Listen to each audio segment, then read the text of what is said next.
30 টাকা খরচ করেই ভাগ্য বদলে গেল দিনমজুরের। রাতেই ছুটতে হলো থানায়।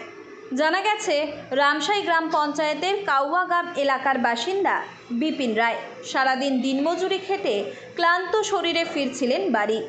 পথে খেমনের হাট থেকে স্রেফ 30 টাকার একটা লটারির টিকিট কাটলেন। হয়তো ভাবেননি এই 30 টাকাই তার কপাল এমনভাবে খুলে দেবে। সন্ধ্যায় লটারির ফল বেরোতেই খবর এলো বিপিনবাবুর অ্যাকাউন্টে সোজা 1 কোটি টাকা। শুনে পাড়াপড়শি সবাই ভিড় জমালেন তার ভাঙা বাড়িতে। কেউ তো বিশ্বাসই করতে পারছিলেন না। বিপিনবাবু, তার ছেলে শ্যামল আর স্ত্রী শাকালী দেবী তো আনন্দে আত্মহারা।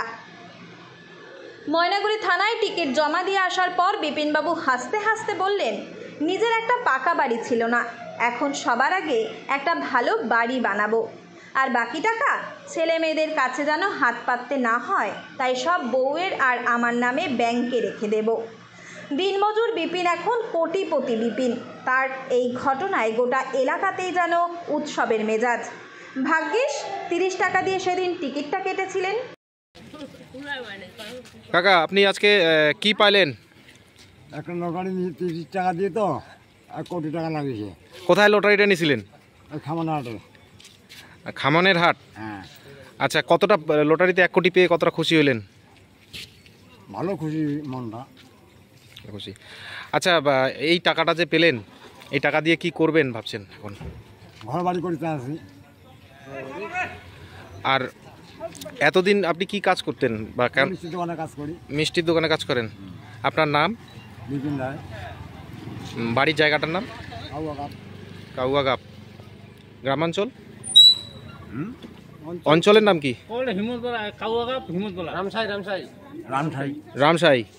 আচ্ছা, তাহলে আপনি খুশি তো? হ্যাঁ, খুশি। আর থানায় এখন কি করলেন? টিকিটে জমা দিলাম। জমা দিনি কাগজটা। আমাদের কাগজ রেডি না হওয়া পর্যন্ত পরে আমরা রেডি হলে আমরা পরে নিয়ে যাবো। পরে যে রেডি হয় তা পরে নিয়ে যাবো টাকাটা। থানায় এখন রাখলেন টিকিটটা জমা, তাই তো? হ্যাঁ, ঠিক আছে। দাদা, আজকে কি জন্য থানায় এসেছেন?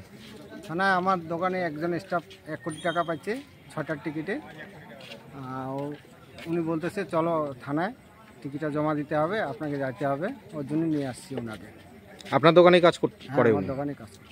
আচ্ছা, আপনি কতটা খুশি যে আপনার দোকানে যিনি কর্মচারী সে আজ 1 কোটি পেল? হ্যাঁ, আমার দোকানে অনেকদিন থেকে থাকে। আজকে উনি 1 কোটি টাকা পাইছে, আমার সব থেকে আমার বেশি খুশি। আমার কি মনে করছেন যে এই এত সংখ্যক একটা টাকা যে পেলো, উনি এই টাকা দিয়ে কি করবে এবং কি করে দেওয়ার আপনারা চিন্তা ভাবনা করছেন? এখন তো আমি যেটা বলবো, এখন ওরা শুনবে কি না, এখন ওদের নিজের বুদ্ধি আছে, যেটা করবে ওরা করবে। আপনি কি মনে করছেন যে কি করলে বলবো যে কিছু টাকা ব্যাংকে রাখবে, কিছু টাকা দিয়ে ঘরবাড়ি বানাবে, কিছু টাকা হাতে রাখবে, তাহলে তো ওনার জীবনে কোনো অশান্তি আর অভাব পড়বে না। এখন উনি কি করে, এই যে 1 কোটি টাকা যে লটারিটা পেলো, আচ্ছা, এই টাকার লোভে কেউ যদি আবার ওই টাকা থেকে যদি লটারি কাটতে থাকে শুরু করে, তাহলে এটাতে কি মনে হবে? এখন তো এটা তো কাটবে না, তো তা বলা যাবে না। কাটবে, অল্প কাটতে লাগবে, আর বেশি কাটলে তো 1 কোটি টাকা বেশি দিন থাকবে না। ওই টাকাও শেষ করে হ্যাঁ। আপনার নাম দাদা? কালীপদ বর্মন। কোথায় দোকান? পানবাড়ি বাজারে, জামাই মিষ্টির দোকান। ঠিক আছে, ধন্যবাদ।